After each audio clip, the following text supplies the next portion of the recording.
गंगा के किनारे एक शांतिपूर्ण गांव में अनिला नाम की एक दयालु महिला रहती थी। अनिला अपनी करुणा और उदारता के लिए जानी जाती थी। वह जरूरतमंद लोगों की मदद के लिए हमेशा तैयार रहती थी।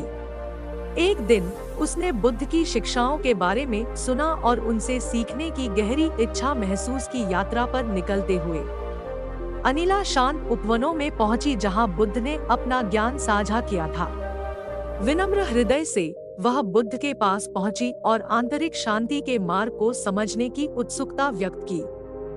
बुद्ध ने अनिला की ईमानदारी को पहचानते हुए उसका स्वागत किया और सरल लेकिन गहन शिक्षाएं साझा करना शुरू किया।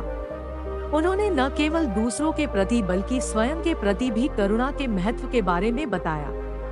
बुद्ध ने इस बात पर जोर दिया कि सच्ची खुशी उस हृदय से उत्पन्न होती है जो दयालुता के साथ देना और प्राप्त करना जानता है। बुद्ध के शब्दों से प्रेरित होकर अनिला ने उनकी शिक्षाओं को अभ्यास में लाने का फैसला किया।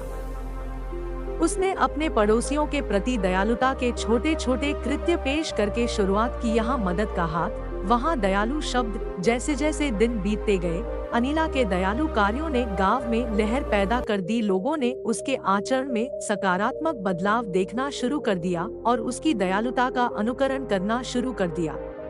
एक शाम बोधि वृक्ष की छाया के नीचे अनिला अपनी आंखों में कृतज्ञता के साथ बुद्ध के पास पहुंची।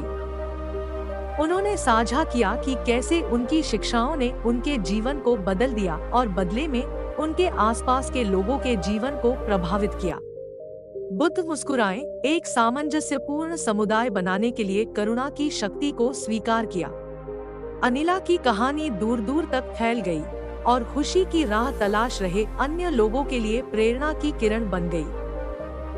उनकी यात्रा ने दर्शाया कि दयालुता के सरल कार्य भी जब सच्चे दिल से किए जाते हैं तो स्वयं और दुनिया के भीतर गहरा परिवर्तन ला सकते हैं।